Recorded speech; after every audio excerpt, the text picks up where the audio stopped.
Welcome back! My name is Baller Scuba. This is Video Games Over Time. We are still in 1985. Today, we're going to talk about Ultima 4. The story of Ultima 4 Quest of the Avatar takes us back to Origin Systems. We have talked about Origin Systems before. Richard Garriott, the creator of the Ultima series, founded the company primarily as a way to publish Ultima 3.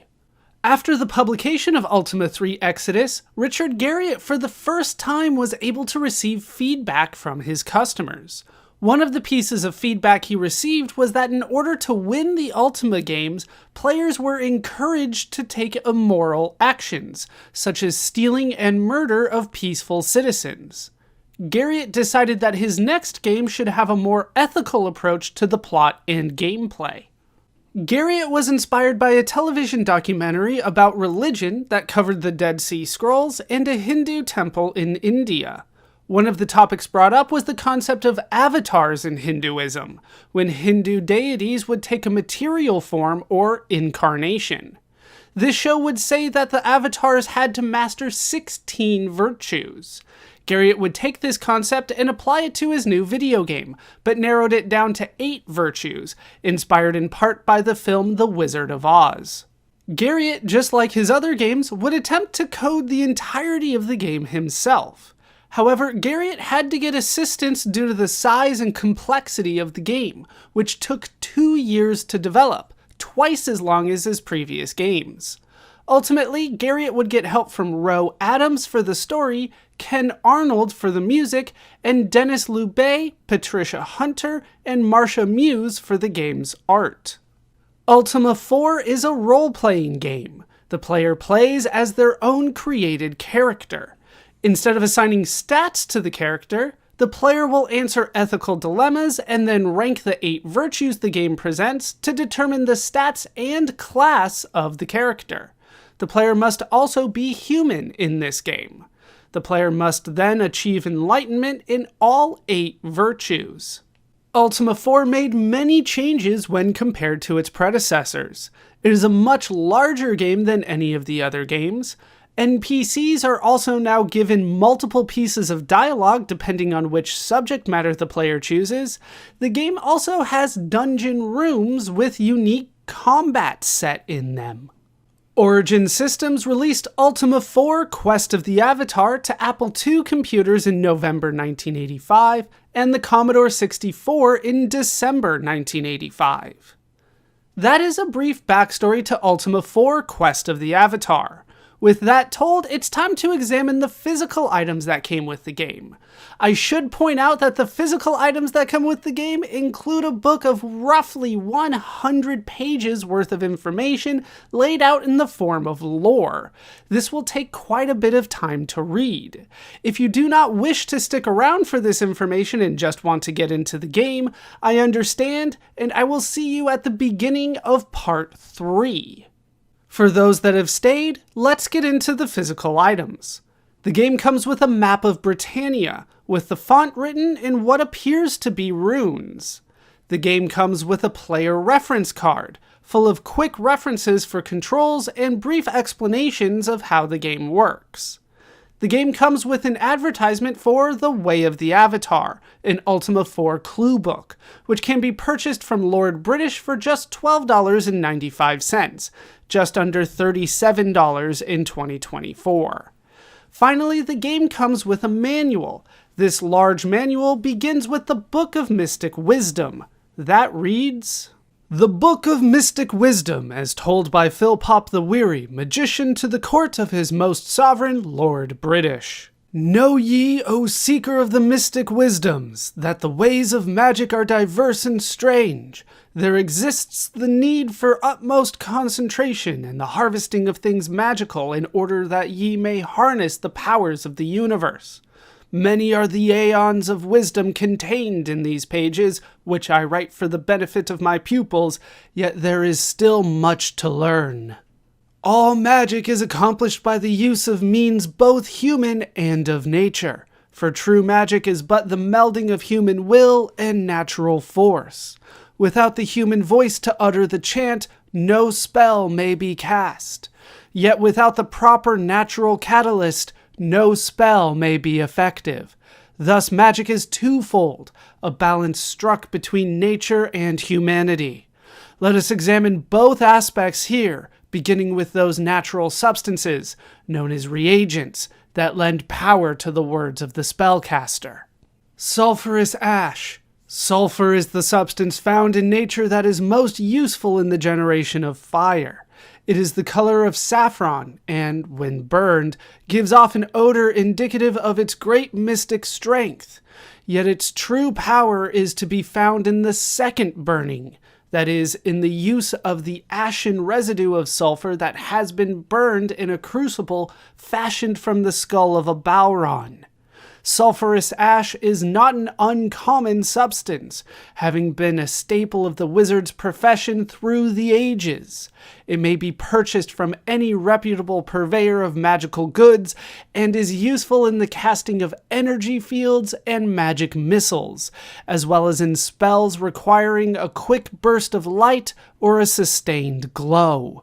Ginseng. Long praised for its strength-giving and medicinal properties, the root of the ginseng plant is immediately recognizable for its forked shape, and to those initiated in the mystic ways, its overpowering rose-colored aura. It has been used for centuries by peasants who chew it or brew tea from a powdered preparation of root in order to gain strength and stamina as they toil in fields. While commonly found throughout Britannia, the ginseng used as a component in the casting of spells is generally black in color, found only on the slopes of the northern mountains. It may be purchased in virtually any shop that sells magical goods, and is most useful in spells of a healing or narcotic nature, such as cure or sleep enchantments. Garlic. Even the most common of nature's gifts to our people have magical properties, as can be witnessed by the power of garlic. This pungent bulb is found in every garden in the lands of Britannia, and no stew or roast would be complete without its sharp flavor. Its aromatic nature makes garlic a powerful reagent in the casting of magical spells, and it is used in all spells of the warding variety, be they the warding off of common and magical sickness, or the repelling of beings once dead. Spider silk. The miracle of spider silk lies in its tensile strength. Imagine, if you will, a grown man relying on a strand of catgut to hold his weight all the days of his life. A spider relies on the finest of threads to do just that, and its silk never fails it.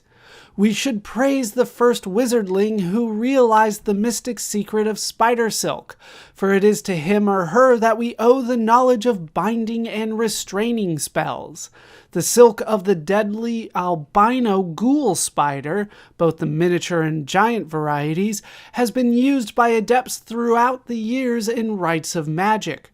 The spider farms of the South produce perhaps 100 pounds of the substance each year and sell it to the merchants of magic, where it is made available to all who ply our trade. It is said that each year one worker dies the horrible death incurred by the bite of the albino ghoul spider to ensure the potency of the silk, although never has this deliberately been made to happen. Blood moss is the bane of farmers and the boon of magicians. It is a deep red fungus that attacks the crops of those who raise grain, yet it is a vital component in the casting of spells. An oddity to those who spend their lives observing the growth of that which is not animal in nature, for it behaves like no other plant or mushroom. Blood moss grows only in the driest of times, when all around it is perishing from drought. It cannot survive the absence of direct sunlight, and thus passes from the earth each night, only to return when the sun blazes mercilessly upon the land. Blood moss seems to feed only in ripening grain. It can lay waste to an acre of corn in a single day and vanish without a trace as night falls, leaving naught but fruitless stalks swaying in the cool night breeze. The magic of blood moss is thought to reside in its fleeting nature, for it is used in the spells of movement, from the simplest levitation to making the very earth tremble. As harvest time comes each year, the merchants send runners to wait by the fields and gather the blood moss. Farmers consider these runners unlucky and try to chase them from their fields, but enough show persistence to ensure their masters a plentiful supply of blood moss to sell. Black Pearl. The black pearl is the most highly prized of all the pearls. Well-formed ones command a price from jewelers that would bankrupt a score of wizards. Yet, black pearls are vital in the casting of spells that are hurled from the mage's person and must travel to a final destination. Fortunately for our profession, even rarer than a normal black pearl is one that is perfectly shaped. Most are lopsided and lack symmetry, the very quality that makes the jeweler desire them so highly. This ensures a ready supply for the thaumaturge, the weaver of magic. It is said that, unlike the ordinary pearl, which is formed inside an oyster when it seeks to protect itself from a piece of sand or grit, the black pearl only forms when the seed of the great pearl is yet another pearl of a much smaller size, cast adrift by the death of another oyster. Nightshade. Not to be confused with the rank-smelling plant of the same name, the nightshade used in the mystic arts is an extremely rare mushroom that is found only in the deepest, most remote forests. It is said to be quite venomous to the touch of all save those present at its harvest. Thus it is never sold in shops and is among the scarcest of magical reagents. To obtain it, one must seek in the deepest forest on the blackest of nights, when not even a moonbeam illuminates a single blade of grass. I know not of the precise locations where this mystic fungus can be found, but there are rumored to be those in the land of Britannia that know this secret. Its chief magical properties are connected with the use of poison and the creation of illusions so real that they can lay the mightiest warrior to the ground. So rare is the nightshade that it is primarily used in the creation of only the most potent of magics. Mandrake root. The root of the poisonous mandrake plant is instantly recognizable by its human shape and its crimson color. It is said that the sap runs blood red when the plant is cut down in order to harvest the root. Long prized for its narcotic and purging effects when consumed in minute portions, the mandrake root is the most powerful known substance in the weaving of magical spells that give new shape to the very world around us. The variety of mandrake root used in the mystic arts is found only in marshy terrain, where the root can thrust deeply into the earth. The more earth that must be moved to retrieve the mandrake root, the more potent its effect in the magic of the finder. Many years ago, when our people were but scattered tribes of nomads, the mandrake was plentiful. As our people have tamed the land, however, and the practice of the mystic arts has become refined, the mandrake has all but vanished from the face of the land we now call Britannia. It is never seen in the shops of the towns and castles, and hardly even sold privately if found.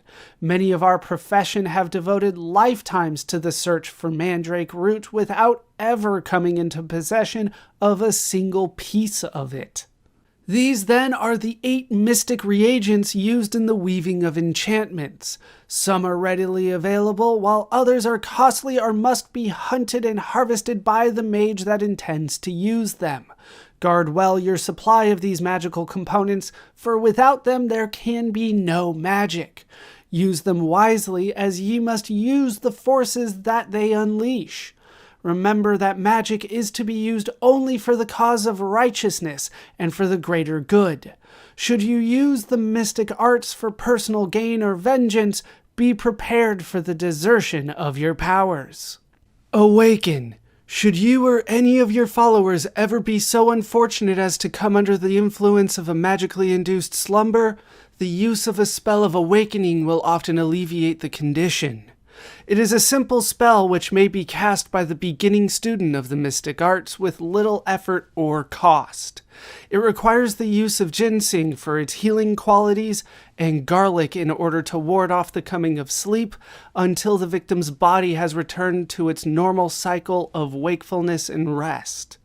Blend the two reagents carefully and apply the mixture to the brow of your sleeping companion and chant Levite loudly. Blink. Many are the occasions that the thaumaturge needs to be elsewhere in very short order and finds that neither horse nor ship nor any other conventional form of travel is of sufficient promptness for the situation. Magical means of travel must then be used, of which the blink spell is the most common. This spell disassembles the mage and companions and reassembles them at a spot many leagues distant in any chosen direction. There are means of travel that cover far greater distances than the blink, but they are far more costly and have other limitations which we shall examine later in this tome. The blink can only move the party distances perceptible to the mind of a common person. The components needed for the casting of a blink spell are spider silk and blood moss. The binding powers of the spider silk prevent the essence of the travelers from being scattered during transit, while the blood moss aids in the movement from one location to the next. Equal quantities of each reagent ensure the proper working of the enchantment. The concentration required for blinking is such that the spellcaster will most certainly feel the effects, but not be left exhausted. Cure. Venomous creatures abound throughout the lands of Britannia. Rarely are they evil, nature having provided them with their sting as a means of defense against larger predators. But without proper attention, wounds can fester and lead to the death of a victim. Furthermore, evil mages may cast noxious, poisonous energy fields during battle, or erect such barriers to prevent the virtuous from reaching their caches or sanctuaries. Fortunately, the great wizard Janth Nor devised a countering magic for the effects of all venom and recorded his findings for future generations to use. The cure spell is effected by the use of a mixture of garlic and ginseng and the calling of the victim's name to soothe the envenomed soul. The curative powers of the ginseng nullify the effects of the poison in the victim's system, while the use of garlic wards off the return of any virulent residues that may lie dormant in the blood. Dispel. One of the staples of the wizard's profession is the use of energy fields. We shall discuss the casting of such fields shortly, but first let us examine the means of dismantling them when they are encountered. Although there are various forms of such fields, they are all created with a similar magic and thus may be dispelled with a single spell. The dispel enchantment is one of moderate difficulty, far more exhausting than the creation of energy fields. Often touching the field may prove disastrous, so the enchantment must be cast from afar, and thus requires the use of the precious black pearl needed in all projectile spells. Furthermore, sulphurous ash is needed to provide the flash of power that beings the dissolution of the forces holding the field together. Finally, the warding powers of garlic are also employed to prevent the forces from reassembling at the spot where they were previously concentrated. To effect the spell, speak backwards the color of the type of field encountered. Energy field. There are 4 types of energy fields known to the practitioner of the mystic arts: sleep, poison, fire, and lightning. Their effects are varied, but the magic used to erect them is the same in each instance. Any person attempting to pass through an energy field will run the risk of either falling asleep or being poisoned in the case of the first 2 types. If the field is of fire, then their flesh shall burn as they pass through, and they shall feel much pain and anguish, while the field composed of lightning is impenetrable. The casting of energy fields is not difficult and requires only a small exertion on the part of the spellcaster, but the fields are only effective in enclosed areas such as subterranean passages and inside of rooms. The reagents necessary in the casting of these energy fields are sulfurous ash for the burst of creation, spider silk for the binding of forces to a single spot, and black pearl for the launching of the spell to a spot away from he who works the magic. It would be a grave error indeed to cast such a spell without the latter component, for you would find yourself in the midst of the field. Fireball. When beset upon by evil, the spellcaster has many offensive tools at his or her disposal. We have discussed some of the indirect magic such as energy fields, but there are times when more direct action is required. There is a class of missile spells for such occasions, of which the fireball spell is the intermediate one. All such spells call for the use of the precious black pearl for its power in the launching of projectiles.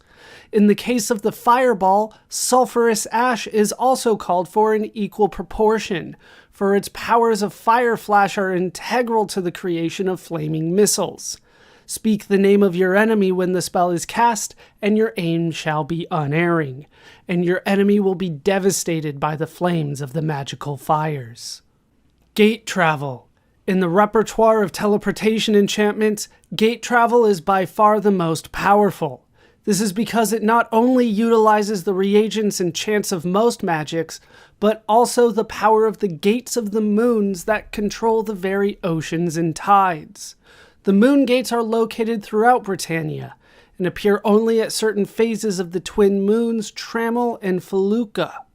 To cast the spell of gate travel, one must speak the name of the moons as the reagents are stirred. As the enchantment takes effect, the spellcaster and any companions will be instantly carried to the location of the desired moon gate.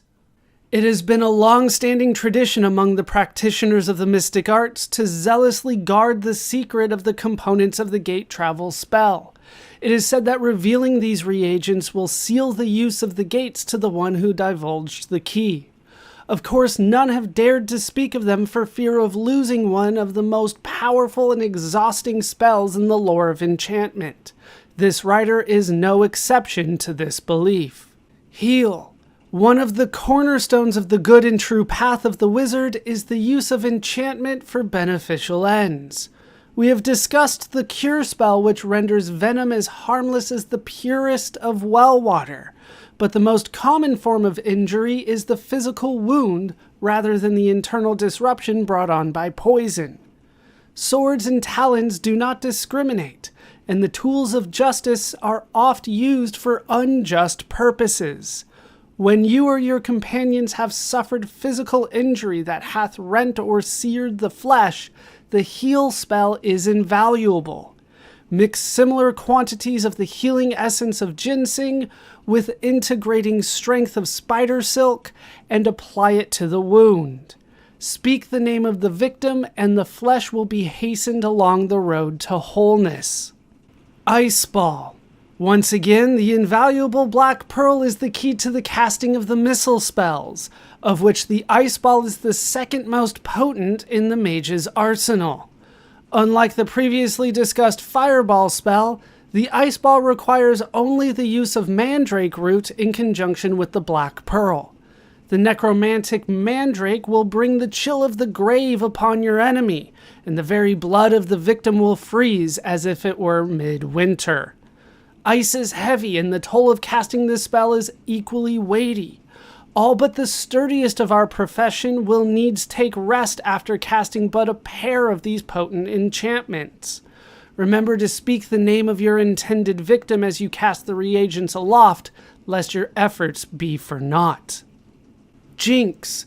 There are but two enchantments more powerful and difficult than the Jinx spell, and but one of similar potency.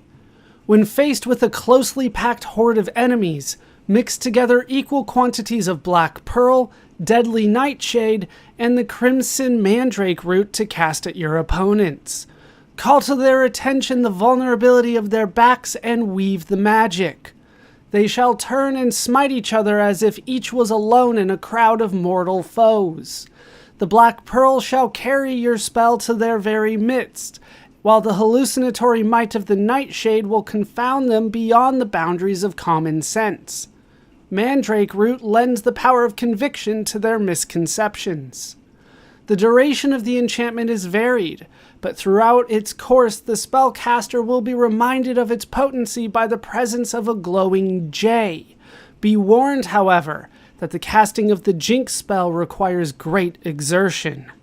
Kill. The Kill spell is the most powerful of the missile enchantments.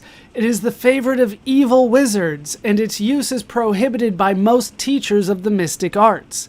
Nevertheless, when faced with a foe of singular strength and a truly evil nature, the wise magician will prepare a mixture of the highly toxic Nightshade and Mercurial Black Pearl, and speak the true name of the enemy while casting the reagents toward the foe.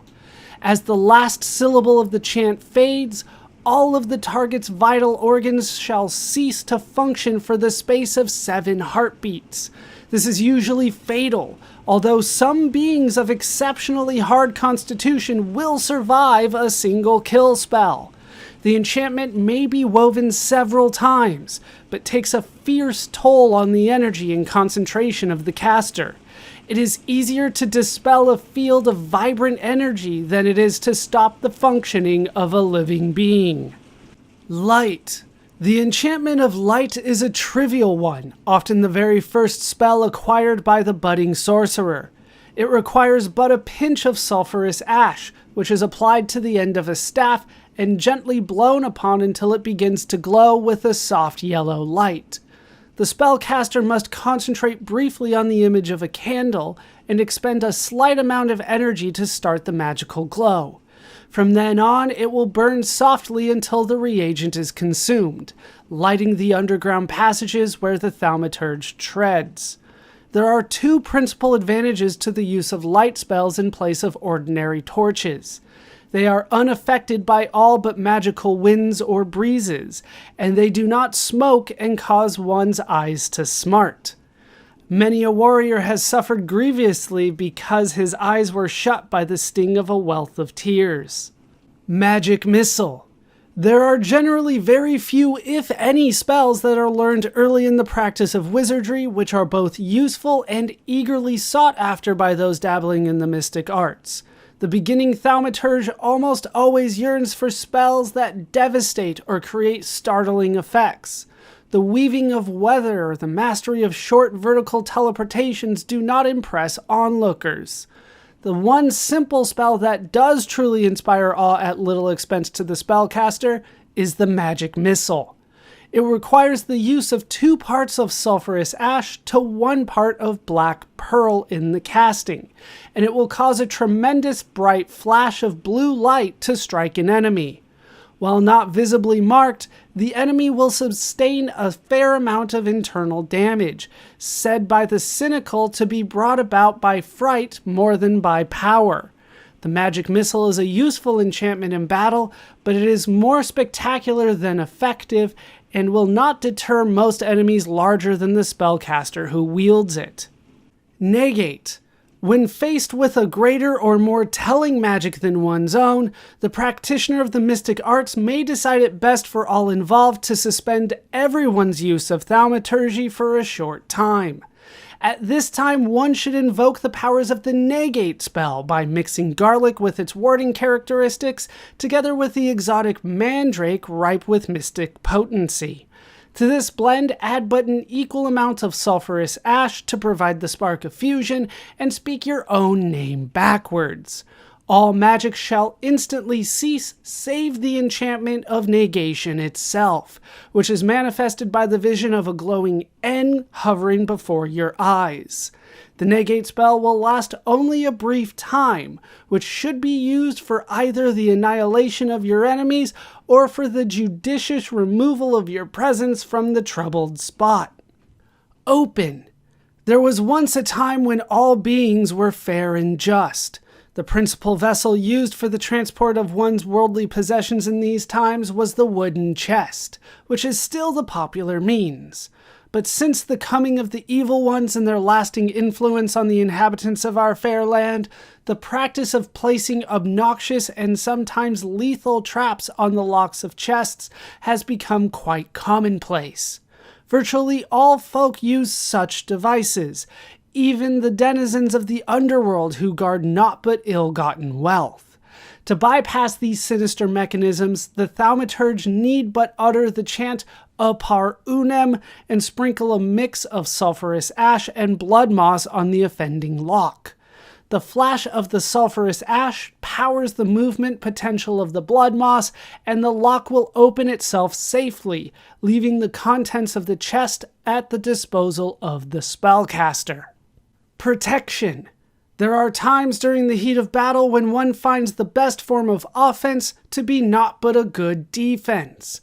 When hard pressed by fierce antagonists, the wise magician will mix together the reagents sulphurous ash, ginseng, and garlic, and invoke the spell of protection. The wholesome qualities of the ginseng, together with the repellent strength of the garlic, serve to shield the wizard and all companions from the onslaught of their enemies. Such protection is not always effective, but may be of great use.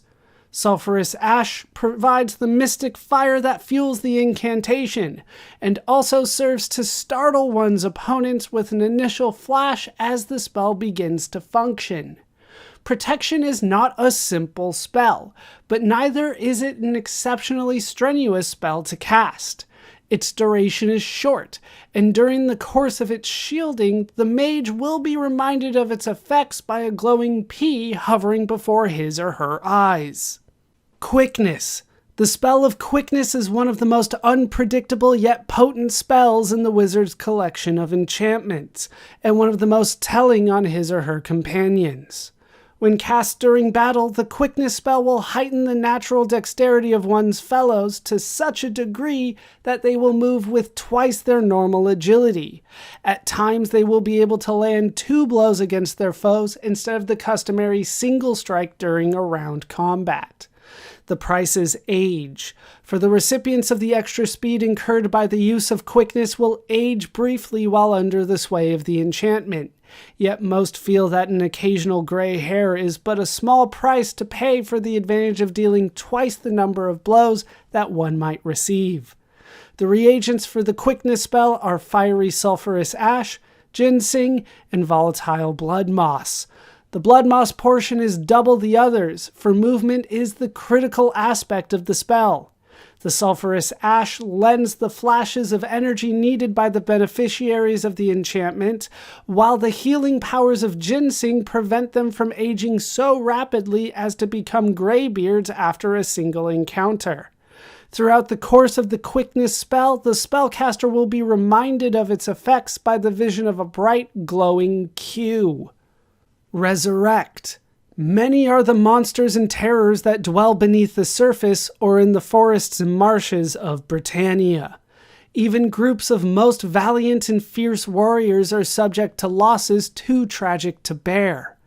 If a companion is slain by an enemy, all is not lost in the presence of the most accomplished of mages. There exists the means to bring back a companion from the land of the dead, not as an unholy once-dead being, but as a living, breathing creature of flesh and blood restored to life, albeit in an extremely weakened condition. Each wizard must needs determine the components of this enchantment that work best with their own magic, for the combination is said to be unique to each spellcaster. What is known about weaving this, the most powerful of all enchantments, is that it requires the spellcaster to scatter the reagents to cover the victim's body, while calling out the name of the slain companion in a voice of thunder. This magic is extraordinarily taxing, and rare is the mage who can continue to weave spells without rest once this enchantment has been successfully cast. Sleep. There are moments in the lives of every practitioner of the mystic arts where discretion is truly the better part of valor. Not all foes are truly evil and deserving of annihilation. Verily, some are but beasts of the field seeking provender, and are entitled to life as much as you or I. Yet unchecked, these creatures pose as great a threat to one as a score of rabid orcs. It is in such situations that the wise thaumaturge weaves a sleep spell and leaves his opposition in deep slumber whilst vacating the current location. The sleep spell is truly a serious enchantment that requires a fair amount of mental energy to cast, but it is not of such import as to leave the spellcaster breathless or exhausted. To send your foes to land of slumber, mix a double portion of spider silk with some ginseng and chant Duerme as you sprinkle the reagents into the air. Fear not the distance between you and the intended victims, for the binding power of the spider silk will enfold them from afar, while this healing ginseng will gently wrap them in deep sleep. Tremor. The Tremor spell is a very potent magic indeed. Few spells are as exhausting, and none save Resurrection have a more striking or dramatic effect.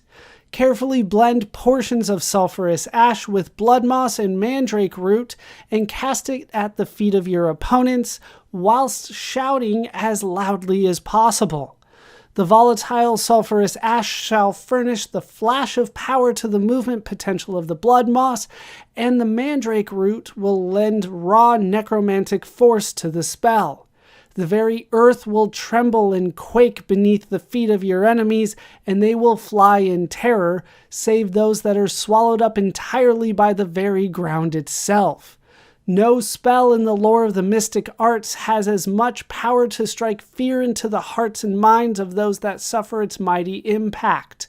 But use this enchantment wisely, for it will leave you as weak as a newborn babe.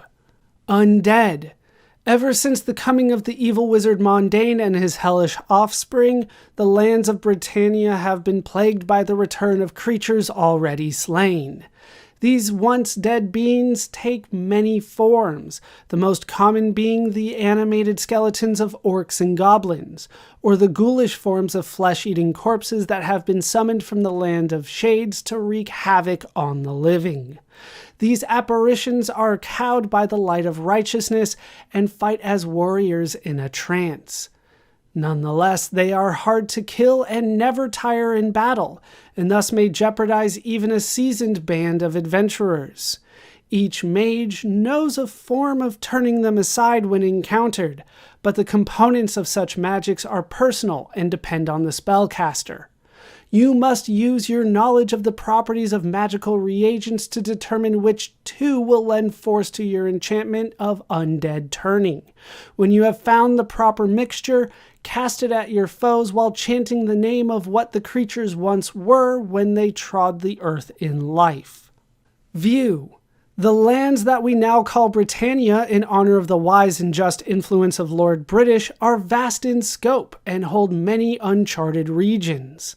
Although cartographers have traveled all the circumference of the main continent, many internal tracts have yet to be accurately recorded, while there are numerous islands rumored to exist to the southeast with nary a chart to show their location.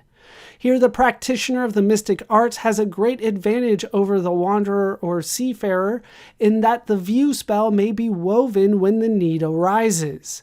The view incantation is of middling difficulty and involves the use of hallucinatory nightshade and powerful mandrake root. Mandrake lends power to the enchantment, while nightshade provides a mystic overview of all the land within the range of a simple blink spell. Simply blend the reagents and speak out the name of the region through which you travel. Wind change. Not all Britannia is accessible on foot, and oft-times the wizard will find the need to embark on a sea voyage to reach some certain destinations in the pursuit of truth. Once aboard ship, most voyagers find themselves at the mercy of capricious nature with her ever-changing winds.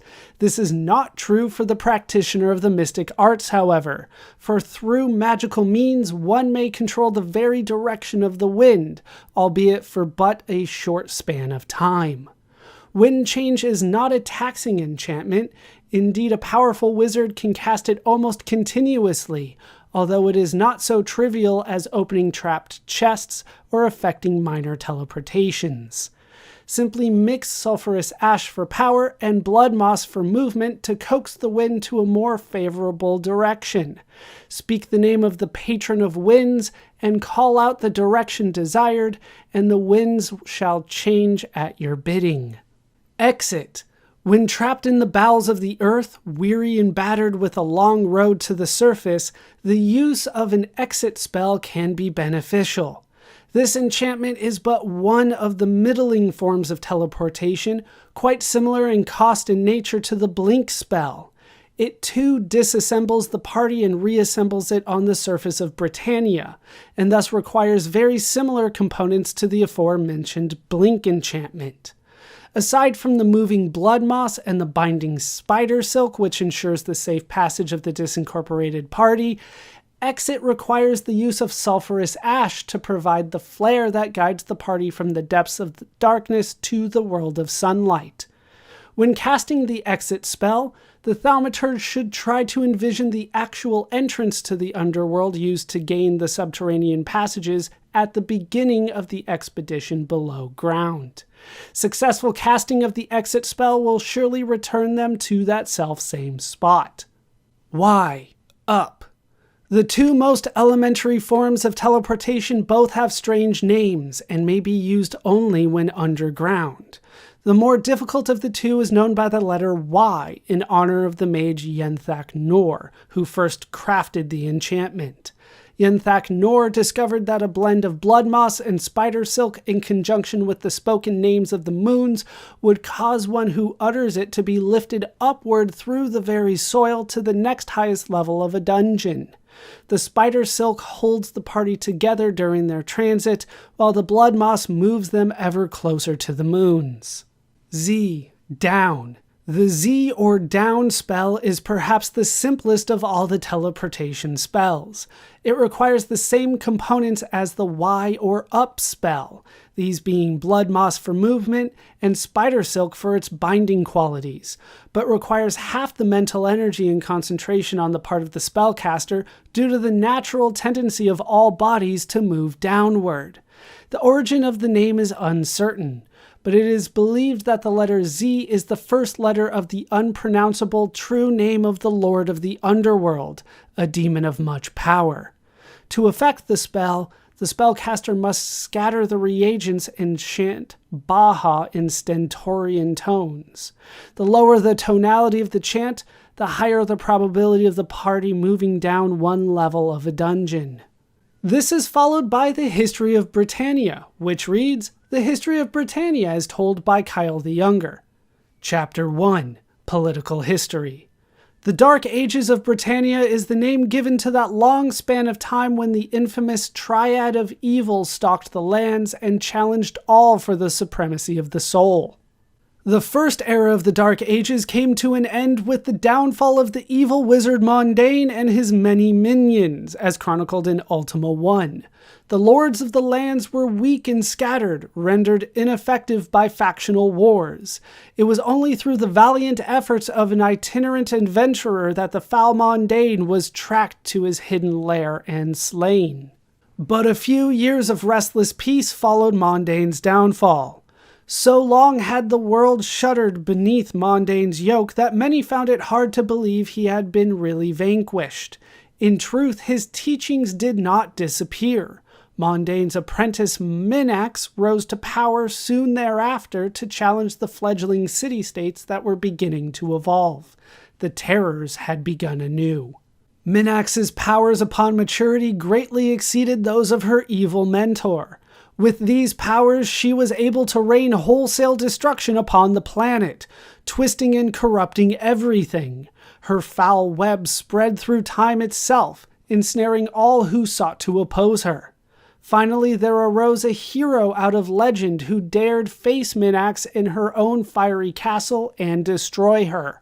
Thus ended the second era of darkness, as told in Ultima 2. 20 years of well-earned tranquility ensued and prosperity favored the land. Then disturbing omens appeared, followed by a mysterious appearance of a fiery island. The tale of the third era of the Dark Ages is told by Iolo the Bard in Ultima 3, wherein Lord British, sovereign of an incipient empire in the land of Sosaria, called forth through time and space for heroes of the people to assemble. 4 diverse adventurers answered this clarion call. To them fell the gesh of the doom of Exodus.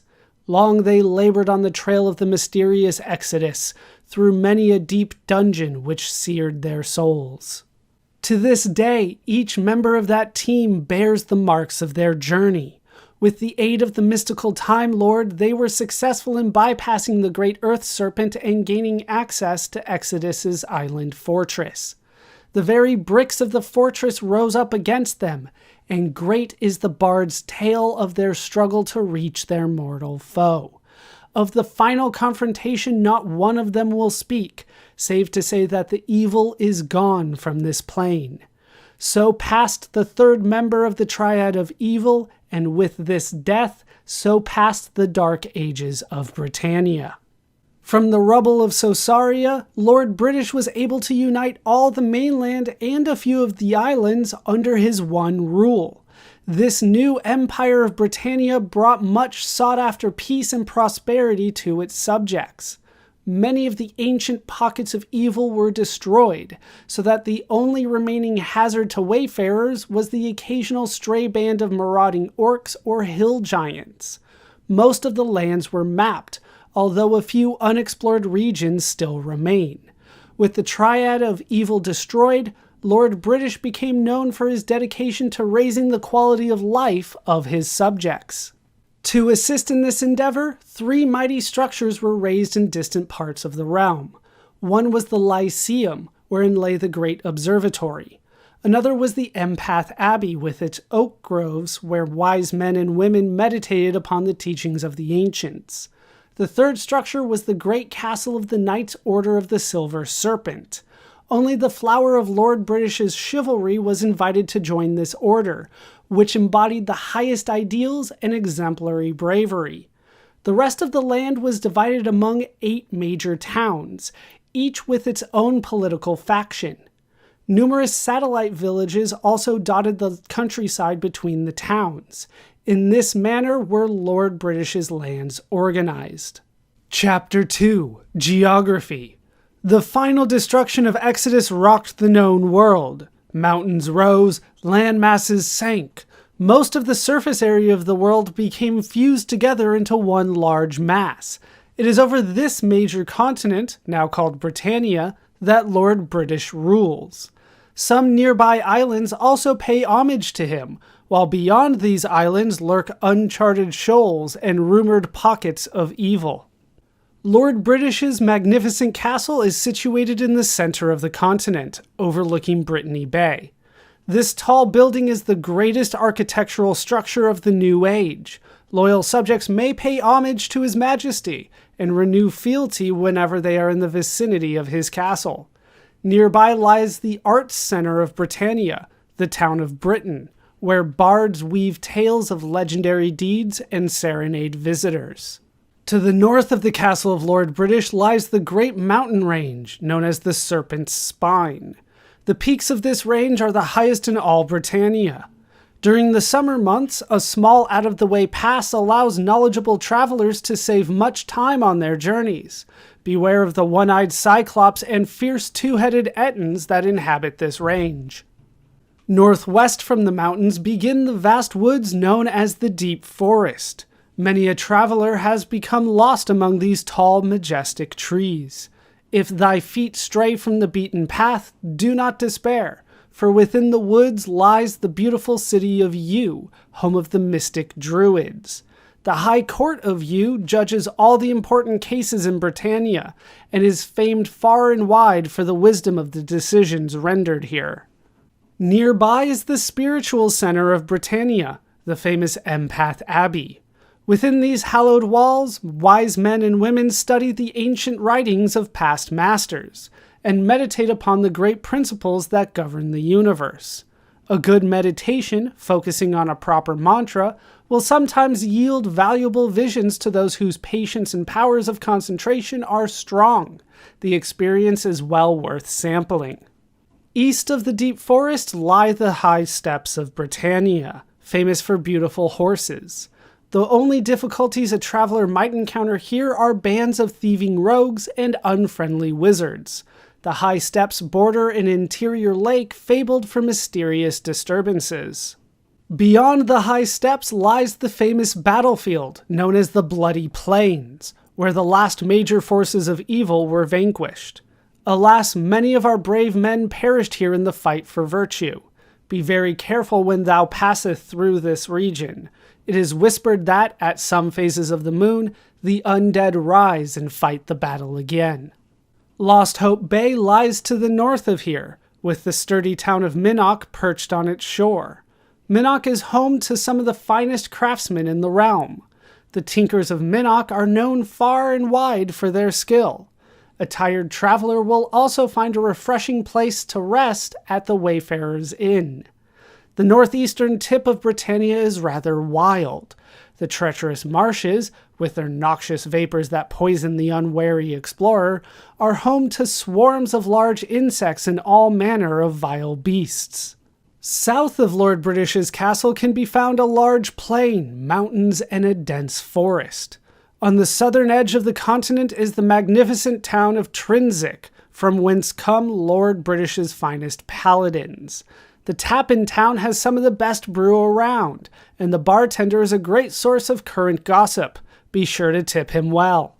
The claws of the southern tip of Britannia embrace the Cape of Heroes. Slightly to the west lie the Valerian Isles.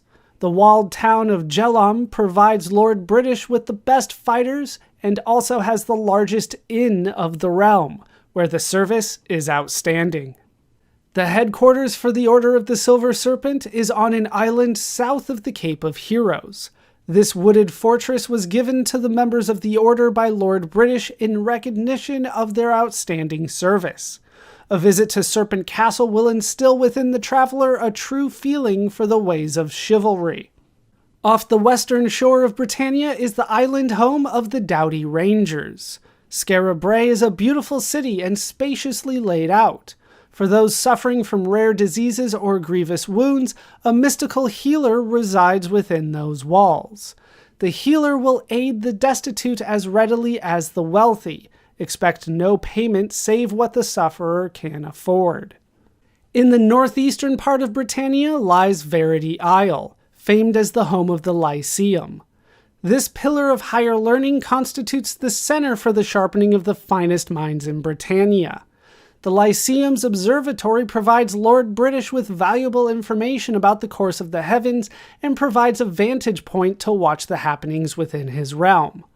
On the southern end of Verity is situated the fabled town of Moonglow. The Magi of Moonglow are constantly improving their skills, being tireless in the pursuit of greater knowledge of the mystic arts. Within Moonglow, however, can be obtained the finest in mystical reagents. These herbs will help those with magical skills prepare and cast their spells. This then is the known realm of Britannia.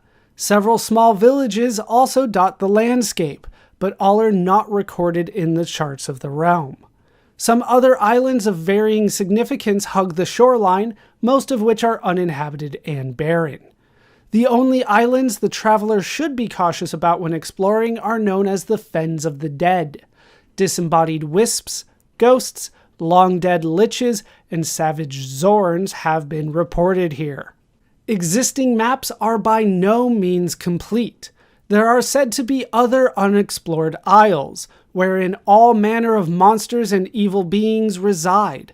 Flame-breathing dragons, multi-headed hydras, horned devils, fiery lava lizards, and even dreaded Balrons are rumored to roam the distant shores. Somewhere out beyond civilization is also reputed to lie the ruins of the legendary town of Maginsia, which the gods destroyed for the insufferable pride of those that dwelt there. All of the magnificent marble palaces and gardens were devastated, and the rich, haughty inhabitants reduced to haunting spirits. No one has ever confirmed this legend, so it may just be a fable to frighten the weak of heart and instill humility in those that overvalue their own worth. Sea travel along the coast of the main continent is reasonably safe, although a bold band of pirates has been raiding Britannia of late, terrorizing the populace. Beware, for the pirates take no prisoners. Farther out to sea roam many mythical creatures. The unwary voyager will likely encounter giant squids, nixies, poisonous serpents, and mystical seahorses. The ever-present danger of whirlpools and waterspouts makes seafaring a hazardous experience at best. It is hoped that within the next edition of the History of Britannia, travelers will have brought back more information on these unexplored regions, so that the map may be completely filled in. As a final caution for the would-be traveler, beware of the many dungeons and their dark subterranean passages. That will do it for the lore behind Ultima 2 Quest of the Avatar for now.